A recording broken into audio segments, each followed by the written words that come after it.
বন্ধুরা, ওম সাইরাম। শুভ দুপুরের শুভেচ্ছা, হ্যাপি থার্সডে। আজকে আবার চলে এসেছি প্রত্যেক বৃহস্পতিবারের মতো বাবাকে দর্শন করাতে এবং কি বাবার আজকে লাঞ্চে আছে সেটা দেখাতে। আজ অনেক সকাল সকালই আমার বাবার চান হয়ে গেছে, কেন মেয়ে কলেজে গেছে অলরেডি। ঠাকুরকে পরিষ্কার পরিচ্ছন্ন করিয়ে একদম স্নান টান করিয়ে আমরা রেডি করে দিয়ে গেছে, বাবাকে চান করিয়ে দিয়ে গেছে, সমস্ত একদম রেডি ছিল। তো ঝটপট আমরা বাবাকে ওইভাবে বসিয়ে দিয়েছি নিজের নিজের স্থানে এবং সুন্দরভাবে ফুল দিয়ে সাজিয়ে দিয়েছি। বাবার স্নান কিন্তু আজকে একদম সকালে হয়ে গেছে, গরমের মধ্যে বাবাও আসলে পারছে না, ওই জন্য সব জায়গা থেকেই সব ঘর থেকেই একবার করে স্নান করে নিচ্ছে। তো দেখে নাও, বাবাকে সাজিয়ে গুজিয়ে বসানো হয়েছে সুন্দরভাবে। মুখটা দেখলে একদম মায়াবী মুখ, উনি সারাক্ষণ চিন্তায় থাকেন। আমি এত রাগ হয় আমার যখন খুব ঝগড়া করি, কিন্তু কিছু করার নেই, উনি ওনার জায়গায় অনড়। সুন্দরভাবে মালা পরানো হয়েছে, একদম দেখো সাজানো হয়েছে। তোমাদের জন্য একটা সারপ্রাইজও আছে, আজ আমার ঘরে কে এসেছে দেখবে। এদিকে বজরংবলী আছে, যেমন যেমন একটু স্থান পরিবর্তন সবার হয়েছে, কেননা একটু আমার ঘরে আজকে গেস্ট এসেছে। হ্যাঁ, আজকে কে এসেছে দেখাবো।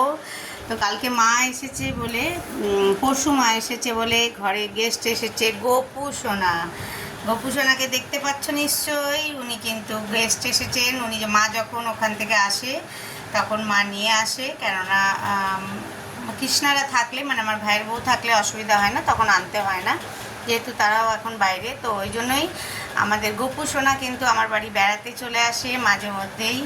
তো দেখে নাও, গোপু সোনা সাজুগুজু করে গয়নাগাটি পরে বসে আছে। তার চেয়ে তার গয়নাগাটিটা হচ্ছে বড়। এদিকে এসেছে এদিকে শিব বাবাজিও এসেছেন। তো এনারা আমার যখন মা আসে তখন ওনারা আমার ঘরে বেড়াতে আসেন। সব জায়গাতেই তো ওনারা বিরাজমান, তাও আসেন, ভালো লাগে যে কিছুদিনের জন্য আসে। যখন আবার চলে যায় তখন কিন্তু একটু মনটা খারাপই লাগে, ফাঁকা ফাঁকা লাগে জায়গাটা, যে গোপু সোনা চলে গেছে। তো যাই হোক, আজকে লাঞ্চে কি আছে দেখে নাও। লাঞ্চে আছে ভাত আছে, এদিকে ঘি করলা ভাজা করেছে, ডাল বড়া করে, ডালের বড়া করে তরকারি হয়েছে।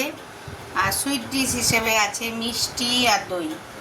সুইট ডিশ হিসেবে কী আছে তাহলে? মিষ্টি আছে, দই আছে, আর ভাতে তো বলেই দিলাম, ডালের বড়া করে তরকারি হয়েছে, পাতলা পাতলা করে ঝোল ঝোল, আর এদিকে ঘি করলা ভাজা আর ভাত। তো তোমাদেরকে দেখিয়ে দিলাম যে কেমন হয়েছে, এবং তোমরা দেখে নাও বৃহস্পতিবারের সাজুগুজুর পরে আমাদের বাবার সমস্ত জায়গাটা। আমার ঘরের মন্দির দেখে নাও, এটা মন্দিরই বলা চলে, যেখানে সবাই বিরাজমান সেটাই মন্দির। বাইরে, আর আমি এটা মানিও যে বাইরে সেজেগুজে সেই বজরংবলীর দিনে বজরংবলীর মন্দির বা এক এক দিনে এক একটা মন্দির গিয়ে দর্শন করতে হবে তার কোনো মানে নেই। স্পেসিফিক্যালি পুজোর দিন মন থেকে দর্শন করো নিজের ঘরেই। আজকাল আমাদের তো 12 মাসে 13 পার্বণ, প্লাস হচ্ছে আমাদের পূজার শেষ নেই। সব ধর্মেরই আজকাল পুজোর শেষ নেই, অকেশান লেগেই আছে, পুজো লেগেই আছে, সব ঠাকুরকেই সব ঘরে পাওয়া যায়। অতএব সেই হিসাবে নিজের জায়গাটাকে মন্দির হিসাবে ভাবলেই কিন্তু মন্দির ভাবা হয়। তো দেখিয়ে দিয়েছি তাহলে সব কিছু দেখে নাও। উপরওয়ালা আছে, সবাই আছে, সবার হাতই আমাদের মাথার উপর আছেন। রাগ দুঃখ তো হয়ই, সেটা তো সময় সাপেক্ষে মনে হয় অনেক কিছু অনেক হচ্ছে না বা হচ্ছে। তো যাই হোক, বাবার আশীর্বাদ নিয়ে আমার বাবাকে আমি দর্শন করিয়ে দিলাম বৃহস্পতিবারের সুন্দর সাজুগুজুর মাধ্যমে। গপুকেও দর্শন করিয়ে দিয়েছি, এদিকে লাঞ্চেও কী আছে দেখিয়ে দিয়েছি। তো তোমরা এইভাবেই সঙ্গে থেকো, পাশে থেকো, এবং আমি আমার ভিডিওটার কমেন্ট সেকশানে এসে অবশ্যই কমেন্ট করে যেতে কিন্তু ভুলো না। তোমাদের ভালোবাসায়, আমাদের সহযোগিতায় আমরা এগোতে পারি। তো ওকে, টাটা, বাই বাই। আমি ভিডিওটা এখানেই শেষ করলাম, আবার নতুন কিছু ভিডিও বা নতুন কিছু ভ্লগ নিয়ে আসবো। ওম সাইরাম, হ্যাপি থার্সডে, ওম সাইরাম।